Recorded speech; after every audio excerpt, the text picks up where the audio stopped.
众朋友晚安，我是黄明明，欢迎收看今天晚上的独立特派员节目。由官场工人发起的绝食行动，在经过了193个小时之后，终于在这个星期告一段落。劳委会承诺再协商，这代表整体事件还会有后续的发展。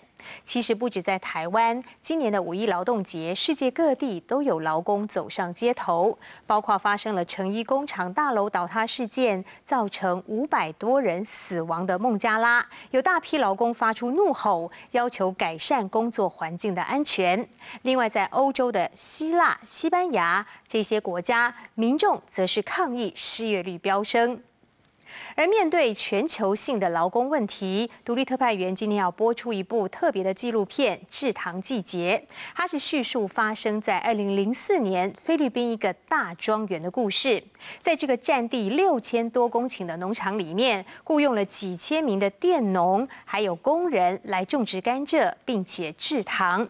许多人就在这个庄园里头出生，工作了一辈子，但是雇主给他们的工作条件极度恶劣，每个星期的工资还不到1块钱美金，地主答应他们分配土地的承诺也跳票，逼得这些工人和佃农不得不用罢工的手段来抗议。但是地主联合了当地的军警单位，用催泪瓦斯还有枪支来镇压，结果造成了7名工人死亡，几百人受伤。这一起事件在菲律宾当地有非常深远的影响，也引起了包括台湾在内世界各地的人权工作者的关切。现在我们就先来了解事件的始末。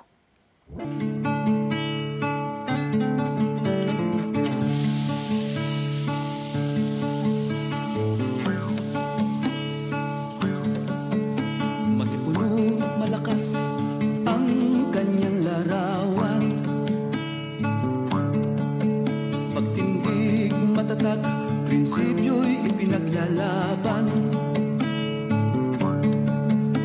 Dakila ang iyong mithi, palayain ang buong puri. Hukbong mapagpalaya ang taguri sa iyo, manggagawa.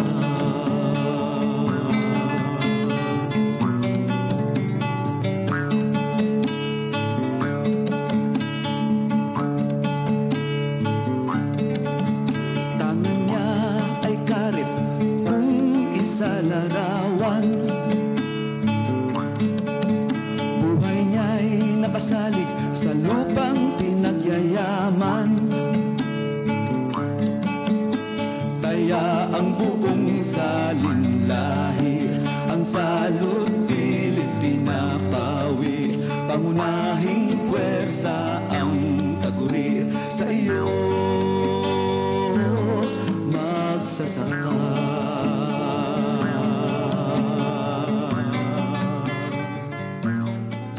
Sa produksyon ng asukal at tubo, sila ay magkahiwalay. Subalit iisang lupa ang sa kanila'y mahigpit na nag-uugnay. Sila ang mga manggagawa ng Central Azucarera de Tarlac at manggagawang bukid ng Hacienda Luisita. Hangad ay pagbabagot, kalayaan, manggagawa.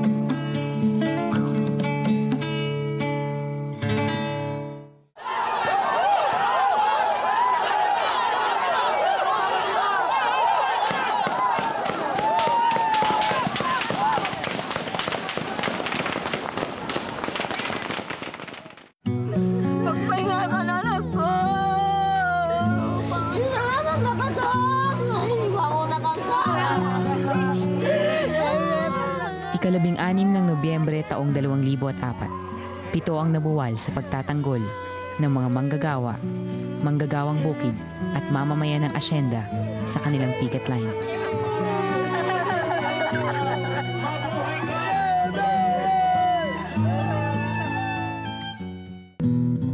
Mahigit 40 ang naiwang sugatan at nasaktan sa tama ng bala, tirgas at pamalo.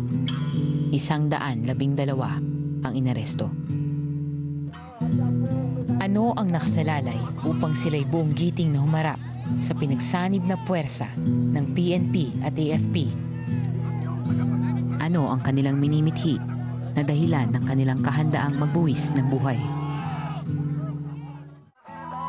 Makasaysayan at makatarungan ang kanilang paninindigan para sa sahod, trabaho, karapatan at maibalik ang lupang inangkin ng pamilya Cojuangco. Taong 1957, binili ni Jose Cojuangco Sr. mula sa Tabacalera, isang korporasyong Espanyol, ang Central Azucarera de Tarlac at Hacienda Luisita na binubuo ng 6,453 hektarya na sumasaklaw sa 11 barangay. Ang perang ipinambayad ni Jose Cojuangco Sr. ay nagmula sa pautang ng Bangko Sentral ng Pilipinas at GSIS sa kondisyong ipapamahagi ang lupain ng asyenda sa maliliit na magsasaka pagkatapos ng 10 taon. Lumipas ang 2 dekada, hindi tumupad ang angkan sa kasunduan. Nagsampa ng kaso ang mga magsasaka at naipanalo nila ito noong taong 1985. Subalit nakaiwas ang mga Cojuangco sa pamamahagi ng lupa. Sa pamamagitan ng Comprehensive Agrarian Reform Law na ipinatupad sa panahon ng panunungkulan ni dating Pangulong Corazon Cojuangco Aquino, pawang inkorporador ng Tarlac Development Corporation, naging legal ang kanilang pag-angkin sa lupa. Ipinatupad ang Stock Distribution Option o SDO na magbibigay di umano ng mga sapi o shares of capital ng Hacienda Luisita Incorporated sa mga manggagawang bukid. Napilitan ang mga manggagawang bukid na bumoto dito dahil sa bantang mawawalan sila ng trabaho. Kinalaunan, sa halip na lupa, pawang mga papel lamang ang kanilang natanggap. Ang SDO ay isang anyo ng panlilinlang at pangangamkam ng lupa. Sa pagpapatupad nito, nawalan ng karapatan sa lupa ang mga manggagawang bukid. Ang asyenda ay isinailalim sa land use conversion o pagpapalit gamit ng lupa na nangangahulugan ng malawakang tanggalan sa trabaho at pagpapalayas sa mga mamamayan ng asyenda. Simula nang ipatupad ito, mahigit 500 manggagawa ng azucarera ang nawala ng trabaho. 1 hanggang 2 araw na lamang sa isang linggo ang trabaho ng mga manggagawang bukid. Sa arawang sahod na 174 na piso at 50 sentimo na mababa pa sa minimum wage, 9 na piso at 50 sentimo na lamang ang natitira dahil sa dami ng kaltas at utang. Sinasabi nilang trabaho pagdating ng Cabiao, lang 1 araw, 1 linggo. Tapos sasahod yung mga tao, 950. Sa ngayon, mahirap talaga. Lalo na nagkakasakit yung mga anak ko. Gusto namin pagamot sa labas, wala na kami ng pera. Sa loob ng mag-apon, 2 beses kaming kumain, minsan kamote. Minsan yan ang trabaho namin, yung mga parol, kung wala pang mabenta, hindi wala kami pambili ng bigas. Pag nakatubo ng 100, meron na kami pambili ng sabon, tsaka kalahating salop na bigas. Yun lang. Matagal na ako rito, wala pa rin nakikita sa trabaho. Mahirap talaga. 29 years, wala pa rin. Talagang masakit. Naramdaman ko ngayon. Hindi ko alam kung saan akong kukuhang pagkain yung mga bata. Yun lang, ganda sa kubo ko na lang kahoy, sa bukid na lang. Parang nalalanta na kami. Lalo na ngayon, kung hindi magtinda ng mangga yung anak ko, wala kang pambili ng kalahating bigas. Pinahigpit ng aping kalagayan ang pagkakaisa ng 600 manggagawa sa ilalim ng Central Azucarera de Tarlac Labor Union at mahigit 5,000 manggagawang bukid sa ilalim ng United Luisita Workers Union. Sa kanilang collective bargaining agreement, tampok sa mga hiniling nila ang dagdag na sahod, dagdag na benepisyo, dagdag na araw ng paggawa para sa mga manggagawang bukid, pagpapawalang bisa ng SDO at pagpapatigil sa land use conversion. Pero sa halip na tugunan ang mga makatarungang kahilingan, dagdag pasakit ang sagot ng mga kawangko. Upang durugin ang unyon, 326 na kasapi ng United Luisita Workers Union ang tinanggal sa trabaho, kabilang ang Pangulo, Pangalawang Pangulo at 7 opisyalis nito.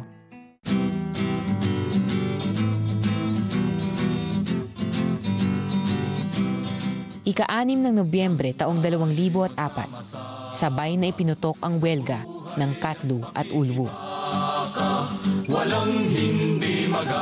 Itinindig nila ang picket line sa Gate 1 at Gate 2 ng Central Azucarera de Tarlac.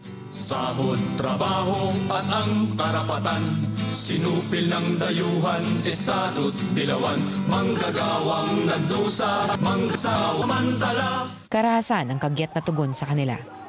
Sa unang 2 araw pa lamang ng welga, tinangkang bunutin ang mga welgista sa kanilang picket line.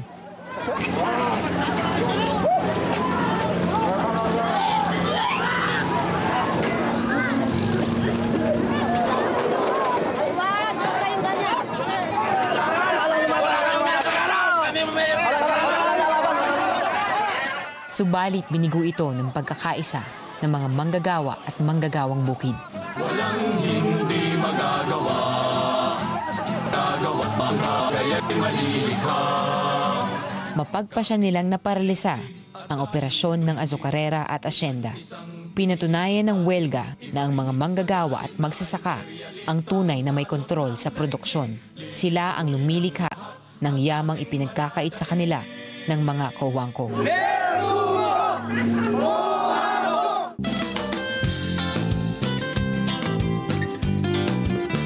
Sa picket line, lalong tumibay ang bigkis ng pagkakaisa. Pinatatag ng sama-samang pagkilos ang kanilang paninindigan at pananalig na makakamit ang mga kahilingan at panawagan. Ang laban ng mga welgista ay laban ng buong pamilya. Maging ang mga kapitan ng 10 barangay ay sumuporta at namuno sa kanilang kinasasakupan. Kahit kailan, hindi tayo matatalo sa laban. Bakit? Nagkakaisa tayo at kasama natin ang mamamayan na Hacienda Rosita. Simula nang iputok ang welga, hindi nakipag-usap ang angkan sa dalawang unyon. Bagkos, upang lalong gipitin ang mga welgista, kinasapakat nila ang Department of Labor and Employment sa pamamagitan ni Secretary Patricia Santo Tomas upang ibaba ang assumption of jurisdiction. Ang assumption of jurisdiction ay isang order na ini-issue ng DOL Secretary sa isang labor dispute na sa kanyang opinion ay nagka-apekto sa isang industries na indispensable to national interest na sinasabi. Pwede niyang i-issue ito para pigilin yung pinaplano pa lang na welga o kaya kung meron ng welga o lockout, titigil niya sa pamamagitan ng assumption of jurisdiction order. Nagbibigay din ito ng pahintulot sa kanya na gamitan ng dahas ang lahat ng mga welga at saka mga considered actions. Ang mga sinasagasaan na karapatan ng mga manggagawa doon sa kapangyarihan ng DOL Secretary sa pag-issue ng AJ ay ang sumusunod. 1, yung karapatan nila na magwelga, yung karapatan nila na ng due process, at saka yung karapatan nila na magkaroon ng freedom to assemble. At saka nagiging policy na ng Department of Labor na halos lahat ng mga labor disputes, pakikialaman niya, lumalabas every time na mag-issue siya ng assumption of jurisdiction order, makikita mo kaagad na yung pangil ng estado na kontra manggagawa at para lang sa mga mayayaman at para lang sa kapital yung gobyerno. Walang nananalong wilga na ipinanalo sa korte. Tandaan ninyo yan. Dito sa picket line, ipinananalo ang welga. Ika-14 ng Nobyembre, taong 2004. Handa na ang mga welgista sa nakaambang pagbuwag. Basta't ipintay tayong makasaray ng gate. Nung nangyari tayo pag-isabihan po, pulis, huwag mong buksan yan. Magugulo tayo pag binuksan mo. Huwag mong itatali. huwag mong sisirain. Hindi kami nang gugulo dito. Kailangan depensahan lang namin.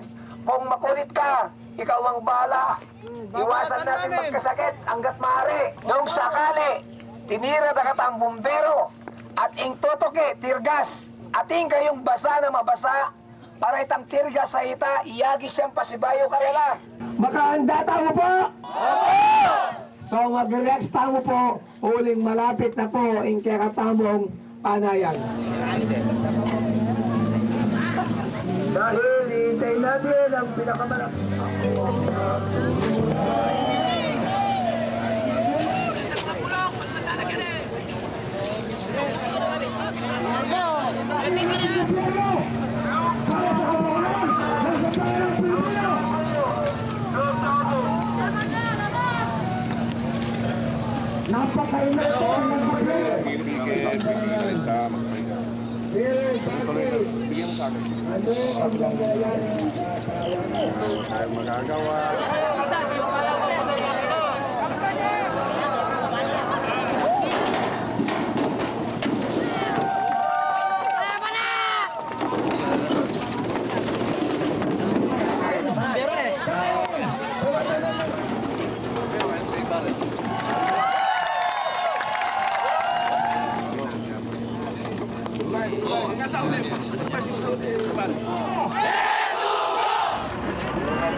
Tayo'y manalangin.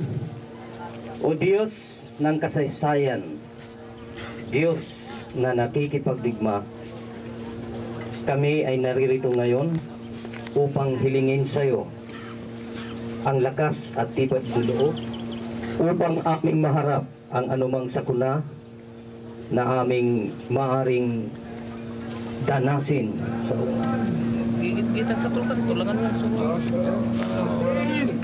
lakas sa lakas. Sa dami na natin na yan, kaya natin tumbasan ang kanilang lakas. Kaya lahat ng pamalo, itabi po natin.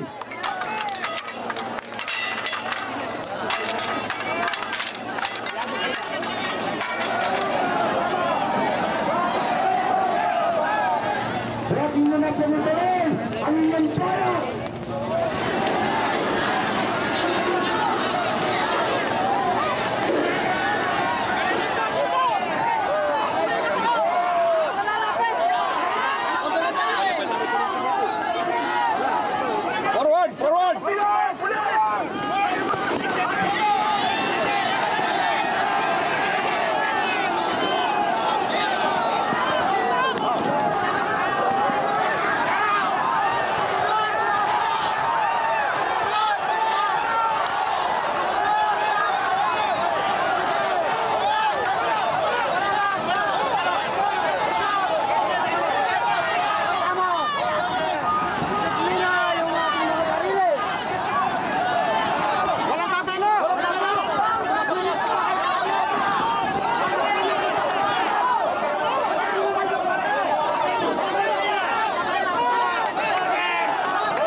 Sa ikatlong pagkakataon, bigo ang tangkang pagbuwag.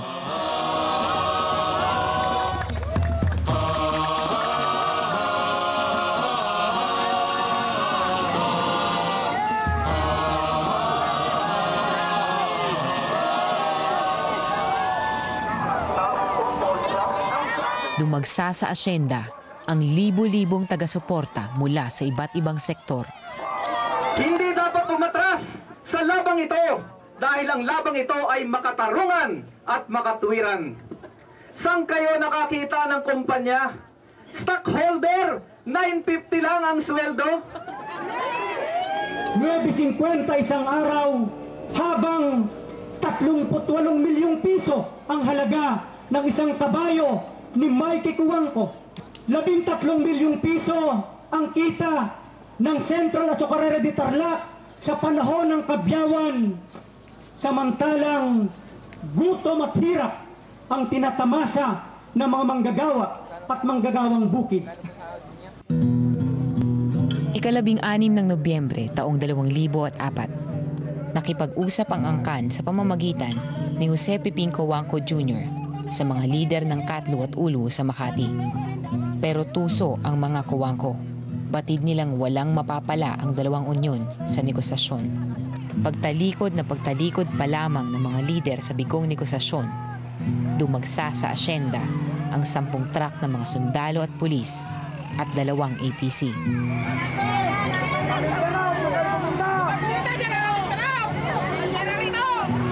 Hoy, bating-tingan niya yung kampana, bating-tingan.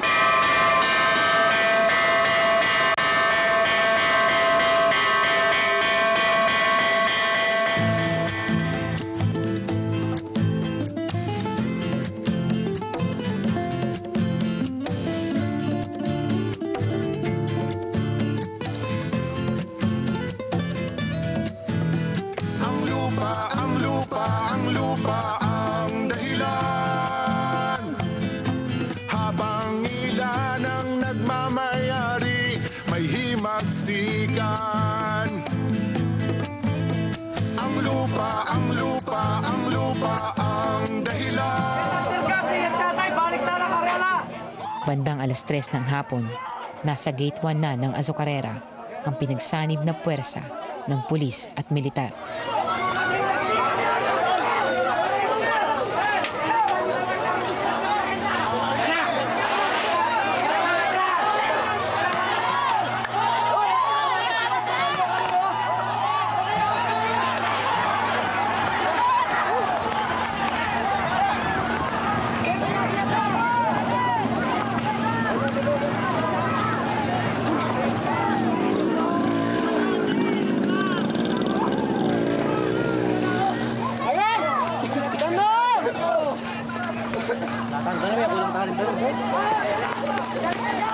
Tinangkang itaboy ng tirgas at bumbero ang mga welgista.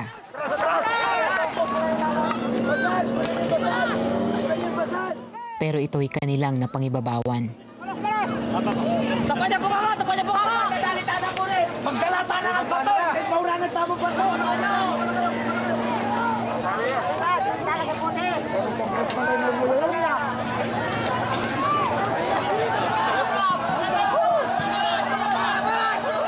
Muli silang bumalik sa hanay at nagpatuloy sa pagtatanggol ng picket line.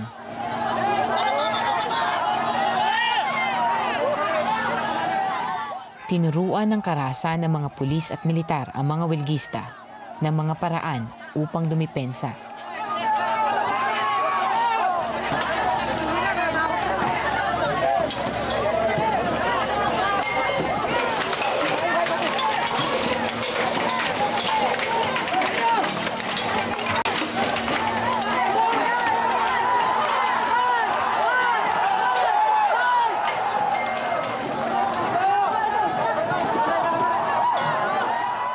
Hindi nakapanaig ang mga pulis at militar sa determinasyon ng mga manggagawa, manggagawang bukid at mamamayang matatag na naninindigan sa kanilang picket line.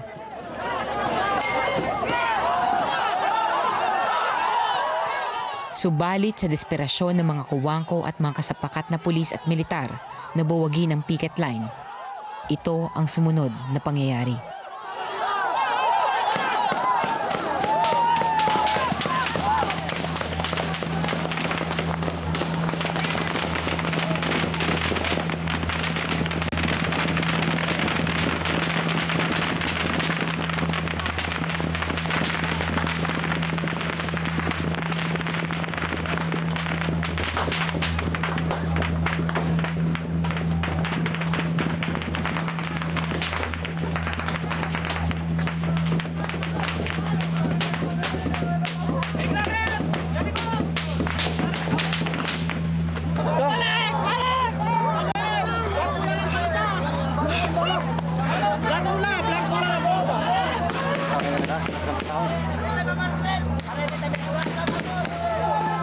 Nang humupa ang mga putok, ito ang tumambad sa kapaligiran ng picket line.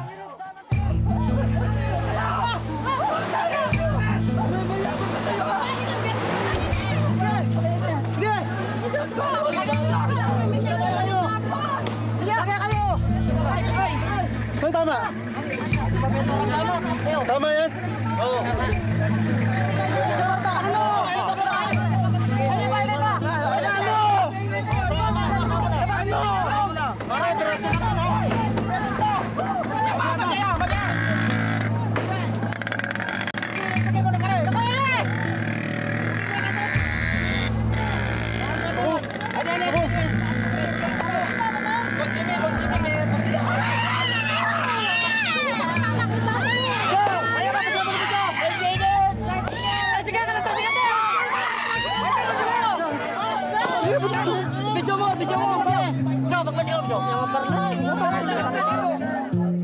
Sila ay nag-alay ng buhay.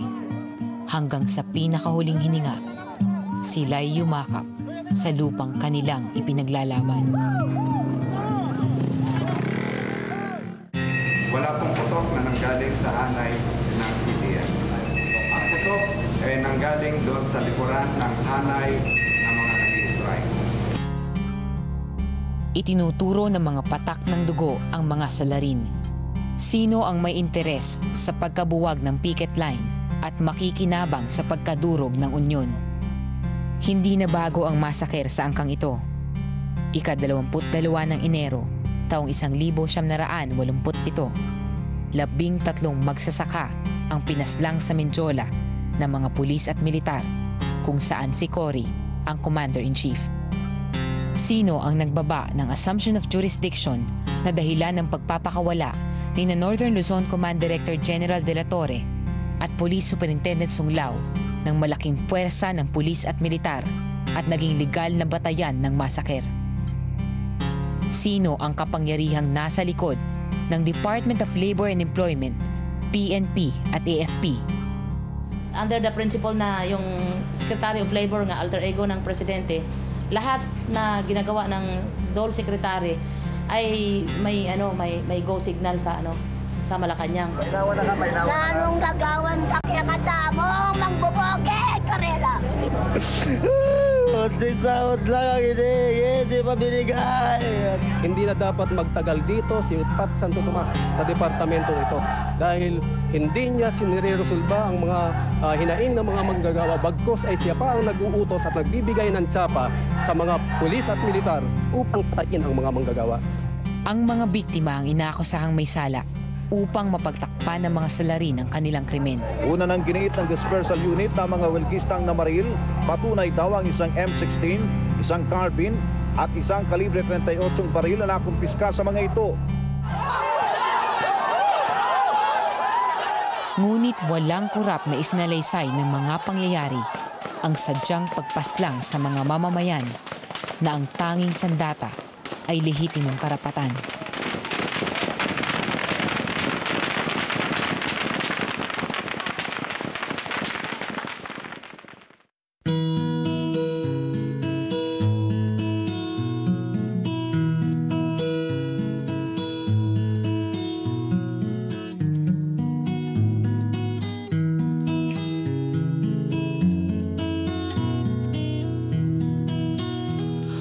Nilisan mo man itong daigdig, tinig mo'y patuloy na maririnig.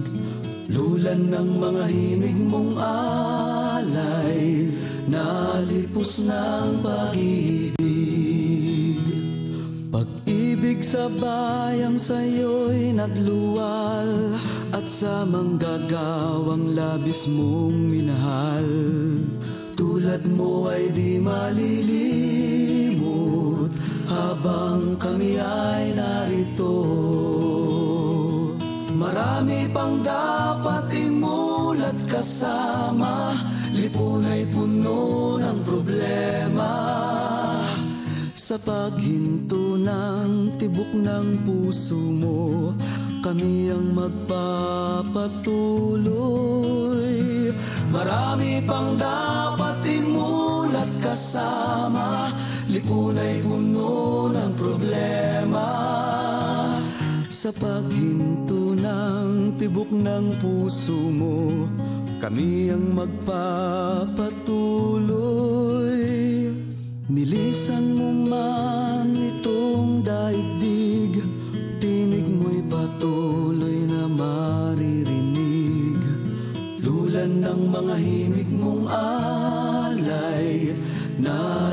buhos ng pag-ibig. Marami pang dapat imulat kasama, lipunay puno ng problema. Sa paghinto ng tibok ng puso mo, kami ang magpapatuloy. Marami pang dapat imulat kasama, lipunay puno ng problema. Sa paghinto ng tibok ng puso mo, kami ang magpapatuloy. Pag-ibig sa bayang sa'yo'y nagluwal, at sa manggagawang labis mong minahal. Tulad mo ay di malilimot habang kami ay narito. Tulad mo ay di malilimot, tulad mo ay di malilimot habang kami ay narito.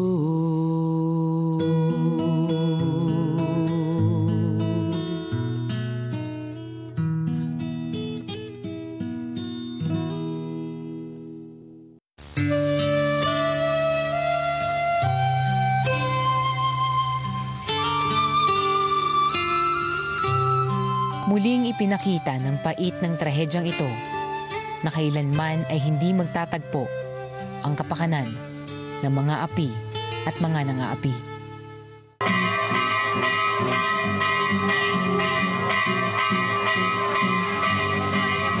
Suriin ang lipunang ginagalawan, laganap na nagaganap madugong labanan.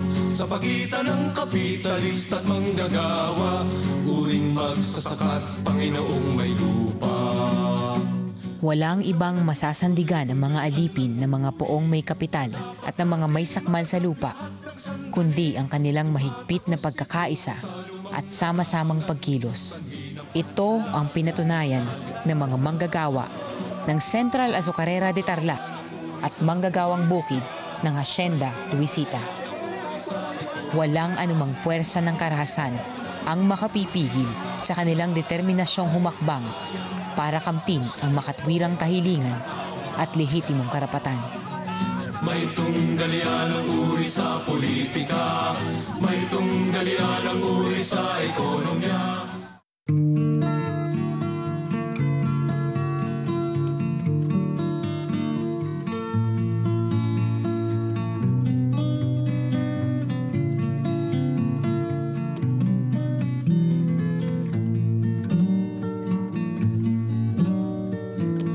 Sabay nating itanim ang binhi ng paglaya sa bayan. Sabay nating diligin ang pag-ibig ng agad ay umusbong. Hindi masasayang ang dugong ibinuhos ng mga martir ng Hacienda Luisita.